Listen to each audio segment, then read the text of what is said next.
Big dreams. We understand what a dream is. There are two ways we can take that word, really. One, it's the thing you have while you're asleep, and you dream of this imagination. But we understand a dream also to be something that we look to in the future that we expect to take place. But not just dreams, big dreams. In our prayer was mentioned this country. And what big dreams have been in this country? The establishment of this country, the continuation of this country, and all of the things that have changed the world from this soil. We understand dreams. But I believe in many cases we fail to dream in this place.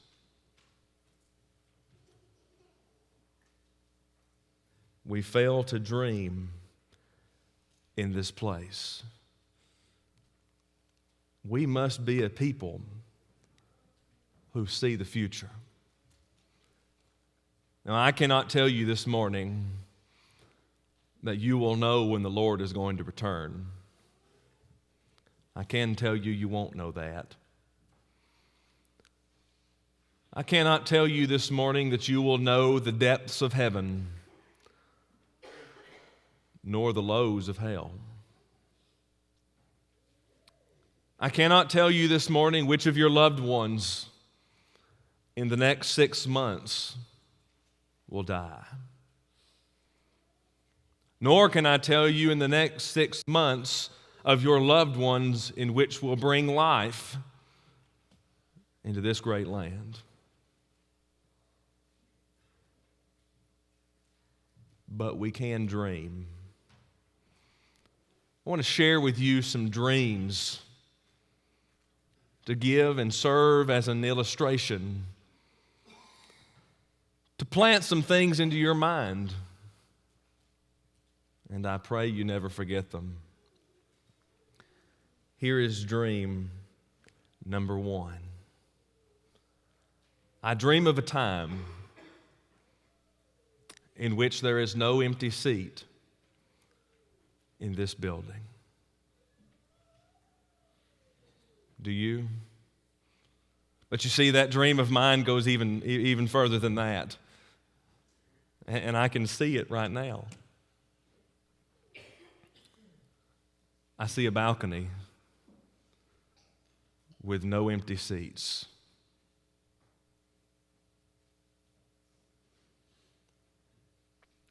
I see a school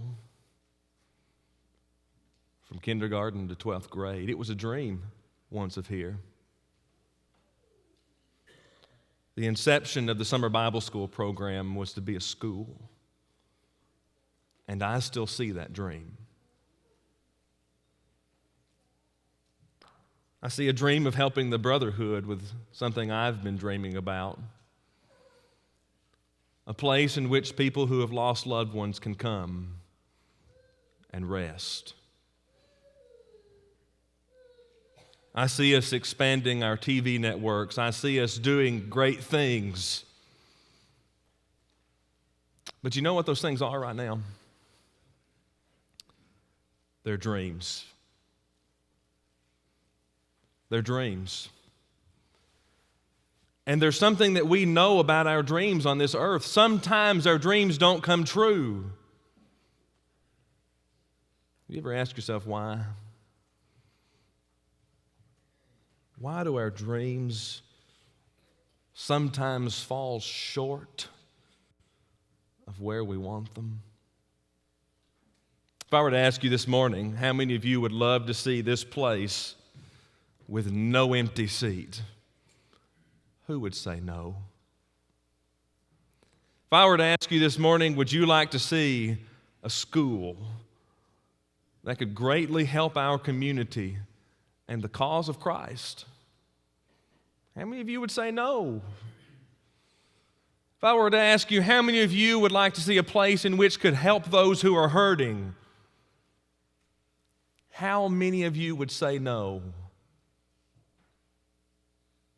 If I were to ask you this morning, of all of the dreams of this place in which you may have, how many of us would say no?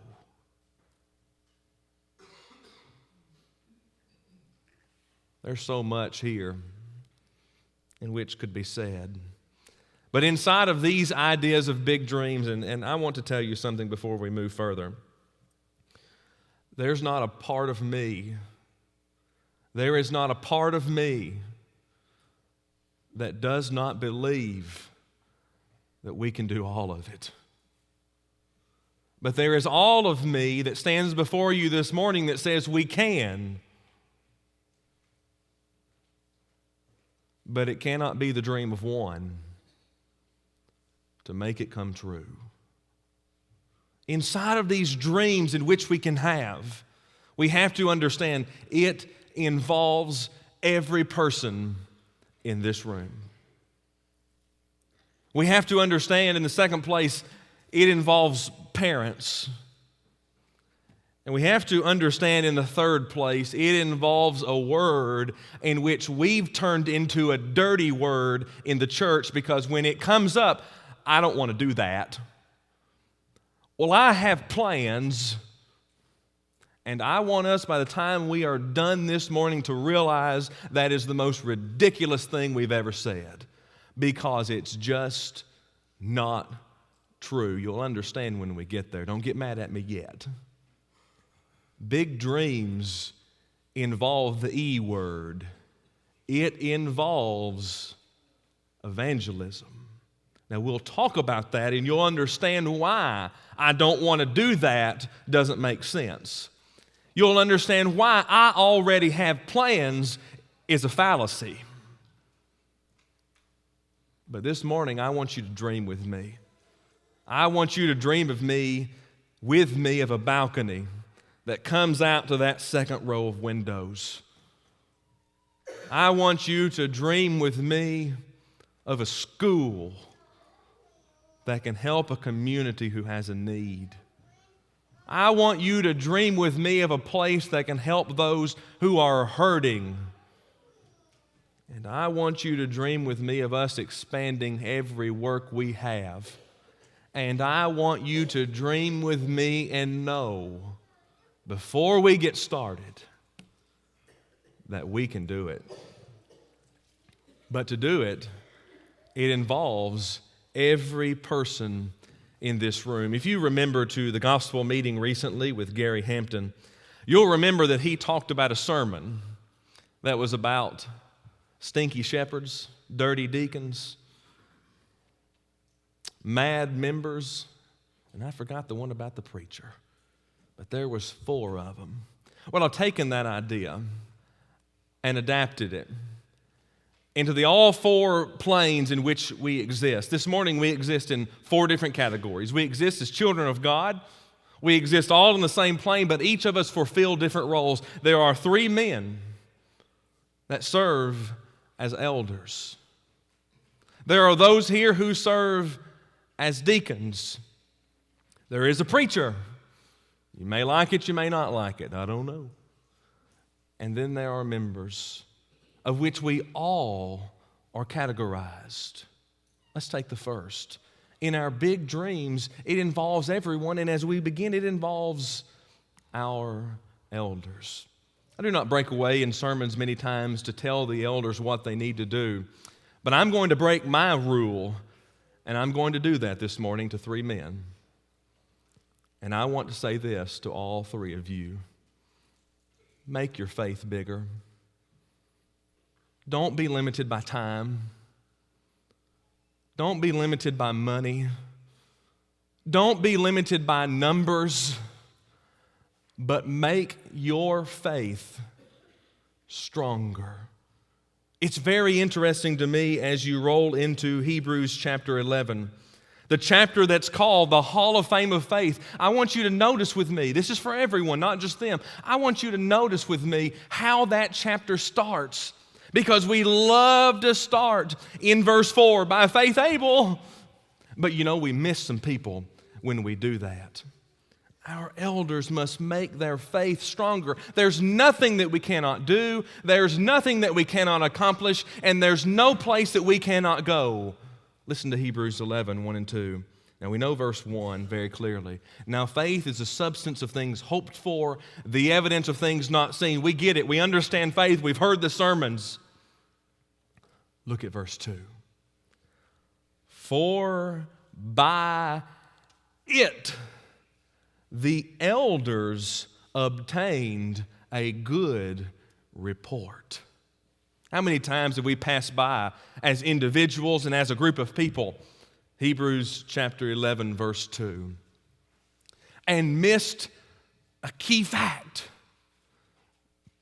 For by faith, for by it, the elders obtained a good report. Look at the word obtained. It means that after all was said and done,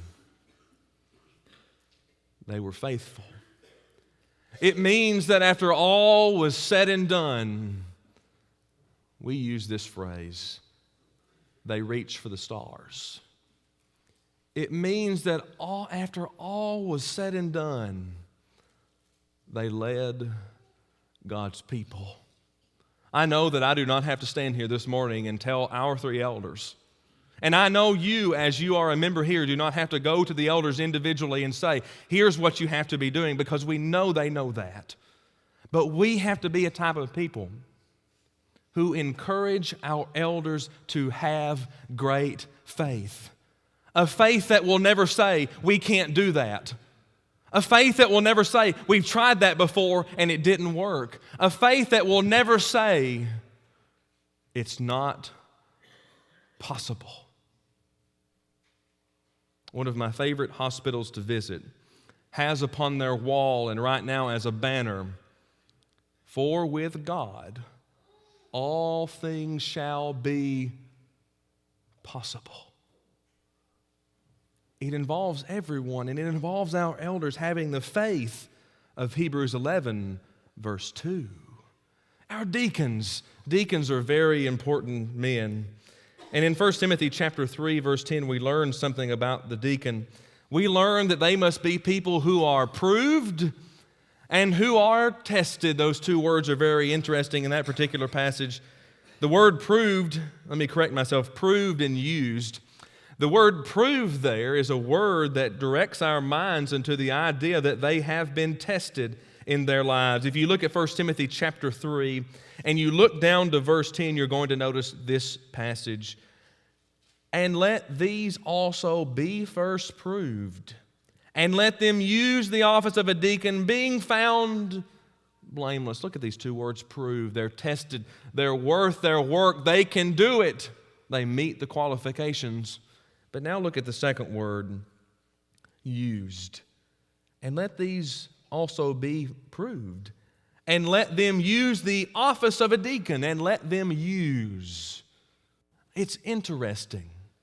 Matter of fact, it's perplexing that the word used is a form of the word deacon, but it's the word that means to serve. You know, the word deacon means serve. A servant, an attendant, a waiter. Well, the word used here in verse 10 of use is the word that means let them go forth and do it. Let them do their work. Let them serve. I've never been a deacon, but I understand something about deacons. You're underappreciated. I've seen you here at the building in the late hours and in the early hours. I've seen you doing the jobs that no one else wants to do, from changing the light bulbs to plunging the toilets to knocking on the doors to invite someone to services. But I want you to never forget this. Do your work. Spread it out.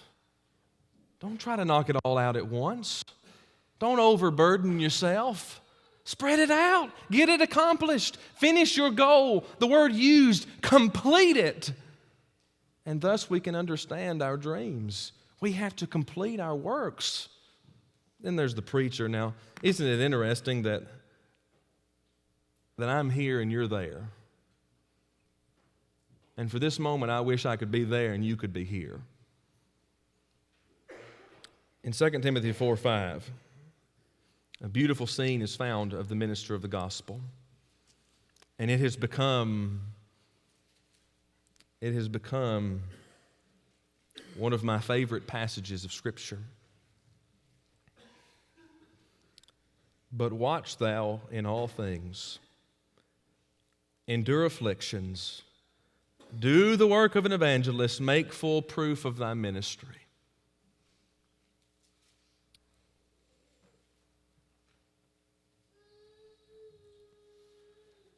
You know, preaching should be simple. But sometimes it's not simple, is it? Ministry should be simple.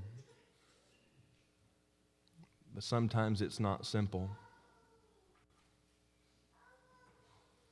I wish every day I was better. Not for myself,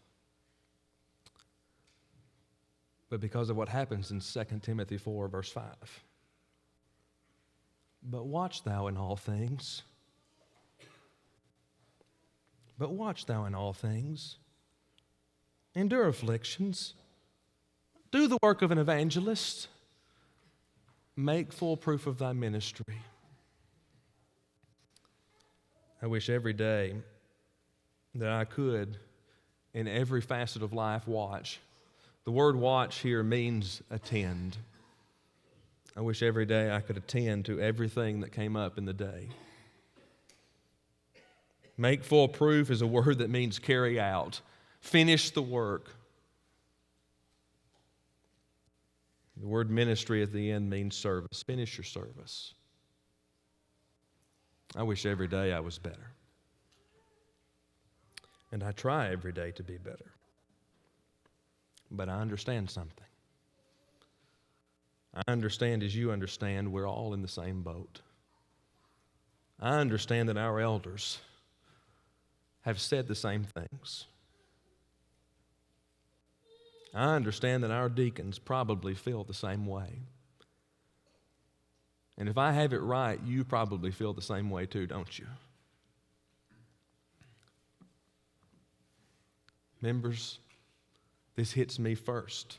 It hits the elders second, it hits the deacons third, and it hits you fourth. Not in any order, but understand why I'm saying it that way. The preacher has to live it each day. The elders have to live it each day. The deacons have to live it each day. And all the members have to live it each day. Do you know what an elder is? He's a member of the Lord's church who serves under the authority of the eldership. Do you know what a deacon is? He's a member of the Lord's church. Do you know what a preacher is? He's a member of the Lord's church. We're in this together, whether we like that fact or not. This is where we are at together, and it's interesting that we've looked at Hebrews chapter 11. Go to Hebrews chapter 10. Hebrews chapter 10, you know that 25 is the passage that talks about attendance. Forget about it right now. I want you to go to the end of that entire discussion in Hebrews chapter 10, which, guess what, talks about elders, which talks about deacons, which talks about preachers living as they should, doing what they should do. It talks about every one of us being here for the saints. But notice all the way down to verse 31. It is a fearful thing to fall into the hands the living God. What does he mean by that statement? He means that we serve the one true living God. But he means in the first place, don't you ever forget who you are. That's why we have the let us passages in Hebrews 10. Let us draw near, verse 21, with a true heart. Let us hold fast, verse 24, or verse 23. Let us consider one another, verse 24. And let us not forget the assembly, verse 25. Don't forget who we are. Our dreams have to do with every one of us. It involves our elders, our deacons, involves the preacher, and it involves the member. Think of what great good we can do right here with no empty seats, with a school to help those who are in need, with a home to help those who are bereaved, and with all of our works in overdrive. But you know what? It's not just about everyone. It's also about parents. I lay a lot of these goals down at the feet of our parents, not only at the entire membership, but there's something we have to understand. Life marches on. Hope you understand what I mean by that. Life marches on. And I'm going to show you a slide that only has 2 letters on it other than it involves parents, because I need you to know where this comes from so I can say what I want to say. This comes from a father. Nowhere else. This comes from a father, nowhere else, and parents, don't miss this. We are given 18 years to mold and develop a child of God, not a doctor, not a lawyer, not a football star. We are given 18 years. No, a parent does not stop at year 18 and say, whew, glad that's over. But life is molded in the first 18 years.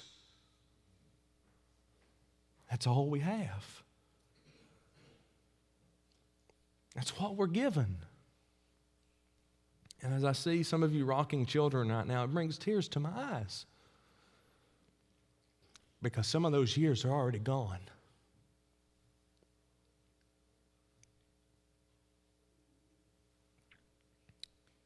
We only have 18 years to get this right. That brings us to Deuteronomy chapter 6. Go with me to Deuteronomy chapter 6 so we can see what's happening here, so we can make the application to ourselves as parents. I believe it's vital to our congregation to talk to the parents when talking about goals, because it's going to affect you the most. In Deuteronomy chapter 6, as you begin in verse 5, here's what's happening, and I really want you to begin in verse 4. Hear, O Israel,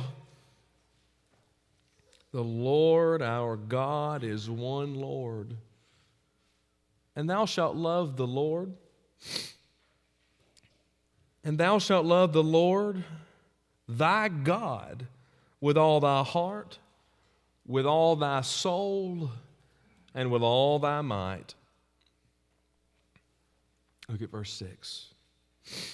And these words which I command thee daily, command thee this day, shall be in thy heart. Parents, the first thing that we have to remember about parenting is, and I'm not the expert, is that we have to be children of God first. First and foremost, we have to do this. Now notice what he says as he moves us into verse 7 in this particular scene. He says, and thou shalt teach them. Isn't it interesting? He moves from verse 6. These words, you parents, you keep them in your hearts. Verse 6. Verse 7, and thou shalt teach them diligently unto thy what? Neighbor? Unto thy neighboring nations? Unto thy uncle?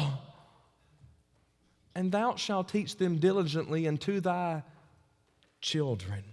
and shalt talk of them when thou sittest in thy house, and when thou walkest by the way, and when thou liest down, and when thou risest up. I thought, when I became a parent, that the happiest day of my life would be that day.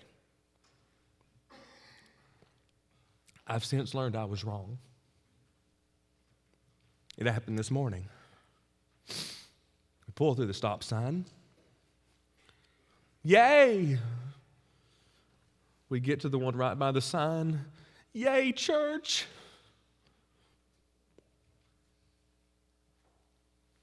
One of the biggest problems we have as a nation and as a people of God is we no longer Deuteronomy 7:6. Let's face it. Parents, did you pray with your kids last night? I can't answer that for you. I can answer that for me. Parents, did you talk about God while you were sitting in your house? I can answer that for me. I can't answer that for you.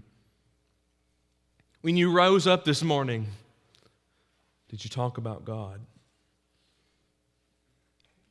And when you lie your children down tonight and last night, will you and did you talk about the Lord?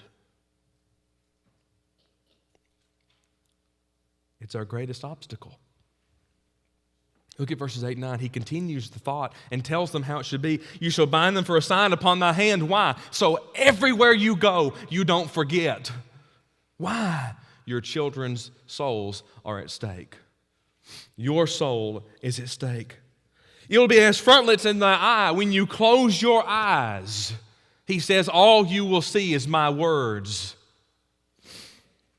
And you'll write them upon the posts of thy house and upon the gates. When you pull onto your property, when people pull onto your property, when people walk into your home, do they know that God lives there? That's the emphasis here. It's not about just writing it on their homes or writing it on the gates. It's about people knowing, it's about you knowing, it's about your children knowing God lives here first. It's our greatest problem as a nation and our greatest problem as a people of God. But skip all the way down to verse 20, and there's something that we need to see. And I've made this word, I made one of the words red on the screen for you. And we're just going to read it as it is, and then we're going to make the application. And when thy son asketh thee in the time to come, saying, what mean the testimonies and the statutes and the judgments which the Lord God hath commanded you? What does all of this mean that we do religiously? Why do we talk about it in the house? Why is it on the post? Why did you bind it on your hand, Father? Look at the word "and" in your print Bible. It's italicized. It was added in English to help us get the transition smooth. And the English language is a beautiful language, but sometimes the English language kills us when it comes to moments like this. Take the word "and" out. That's why it's in red. When thy son asketh. What is God telling these people here? There's coming a day when your son's going to ask you, and here's what he's telling them in verse 20. Can you answer him? It's our biggest problem. Because in this country we cannot, and sadly many times as the Lord's people, neither can we. Let's get to the dirty E word now. Our time is drawing to a near, and this will be the shortest point we have this morning. These dreams of no empty seats, of balconies, of new ramps to help us get through the building, of a school. These dreams of a home to help those who have lost their loved ones recover. Of us expanding all of our networks to reach the world. These dreams involve the dirty E word. Introduced it that way specifically for the reason because we say, I don't want to do that. I don't have time to come and do that. I don't know what to say. I don't know what to do. I want to tell you this morning, and this may hurt your feelings, and I'm sorry in advance, but that's a bunch of lies. That is strictly a bunch of lies that we tell to make ourselves feel better about not doing it. Here's how we know it. Go to 1 Corinthians chapter 3. 1 Corinthians chapter 3. Now, to get this, we need to understand the context of 1 Corinthians chapter 3. The context of this chapter is they were not living for Christ. In other words, they weren't doing what they were supposed to do. They were not the people they were supposed to be, and it made the Apostle Paul ashamed of it. How many times as the people of God have we fit that category? And I want you to know when I ask that question, I'm talking to myself first. How many times has this man not fit the pattern, not fit the standard that God has given? But I want you to notice something in the midst of this. In the midst of all of these things, the evangelism model is given, and it happens right here in verse 6. I have planted, Apollos watered, but God gave the increase. So then neither is he that planteth anything, neither is he that watereth, but God that giveth the increase. What's the evangelism model? Well, the evangelism model is simply this. Every one of us does it. Every one of us does it. Now, what's interesting about that is God plays a part in that. Read verse 6 again. I have planted. In other words, I have done some of the work. Keep reading. Apollos watered. He has done some of the work. Notice the last part of the verse. But God gave the increase. God always does His work. But notice the model here. We are the ones who work with God. Now here's why I told you that they were all lies just a moment ago. It was a fallacy to say that I don't have the time to do that. I can't meet on Friday night at 7 p.m. to do evangelism because there's something we need to understand. We do not do evangelism. We don't do it like that. There will never be a day that I want us to meet Thursday night at 6 p.m. to do evangelism. Here's why. We live it. We don't do it on Thursday at 6. We don't meet Monday at 9. We live it. It's our lives. We're a part of this process. It's not a dirty word. Now put all this together. We do not do evangelism. We live it. It's in our daily lives that we can be like the Apostle Paul. It's in our daily lives that we can be like Apollos. I have planted and he has watered. And we can do the work of our Lord. Big dreams. Big dreams. I hope I'm not the only one that has them, because I will be sorely disappointed if I am. Not in you, but sorely disappointed that a great place will not remain great. Do you see it? I hope that the next time you walk in this room, you see a balcony. I see it every time. I hope every time you come in this room, you see no empty seats, because there's not one this morning. Not in my mind. I see it. I hope you see us doing things that are far and greater above than anything that we've ever thought was possible. Because with God, all things can be accomplished. When